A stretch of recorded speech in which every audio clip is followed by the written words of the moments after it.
And he came into this fight looking like the bigger fighter. I mean, the man looked like a bodybuilder coming into this bout. He looked, it was muscle on top of the muscle. We talk about Beterbiev and how he's a chiseled Adonis, and he's not necessarily big in terms of like overarching size, but you can see the power coursing through his entire body. In his back, it's a very detailed frame that just exudes strength in a different way than Yarde. Yarde does it in bulk. Beterbiev does it in definition. That is just the truth. Yarde looks more again bodybuilder-esque, and it's like, oh my gosh, look at the size of the chest, the shoulders, the biceps, triceps, all that stuff, which is phenomenal. And the power shows well, not only in his record, but also in this fight.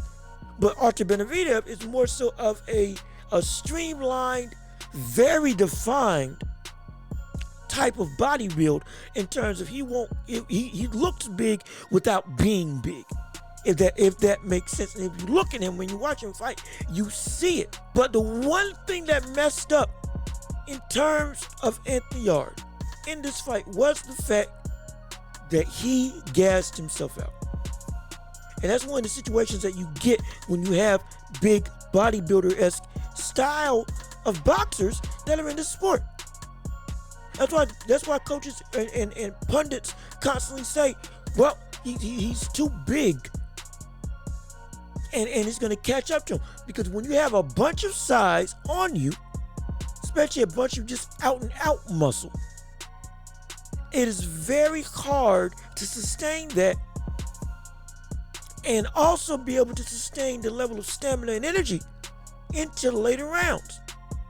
And hence why you see when big Brolic style or looking boxers go into later rounds in matchups, they get winded, they get tired, they lose their technique. And that's exactly what happened with Anthony Yarde.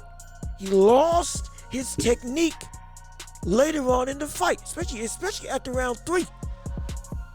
Round 3, round 4 and on. Because of the fact that he couldn't keep it up. He couldn't keep bouncing around. He couldn't keep moving his head. He couldn't keep flicking that jab, as well as upholding all the other standards of his boxing ability to a high degree as the fight went on. Especially against somebody like Artur Beterbiev, who's got thudding, draining power. And also being able to keep mentally not tired, as well as balancing out the physical wear and tear. Because Artur Beterbiev is a fighter that drains you both mentally and physically, both with the shots and with the threat of what he can do. Couple that with his ability to just constantly and calmly just go about his game plan and be able to adapt and be able to overcome.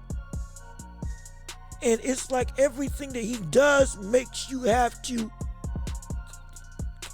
you get frazzled just by the sheer pressure of him being in the ring. That's what Artur Beterbiev does to opponents. Doing that on top of having to balance your own stamina is a taxing process for any boxer. And that's what made Anthony Yarde wane later on in the fight, because he couldn't keep slipping and moving his head. He couldn't keep pawing out that jab and having the ability to keep his guard up like he needs to be, as well as being able to move side to side with his feet and use footwork to try to stay safe. He couldn't. Something or other had to fall to the wayside. And once one domino fell, the rest of them fell.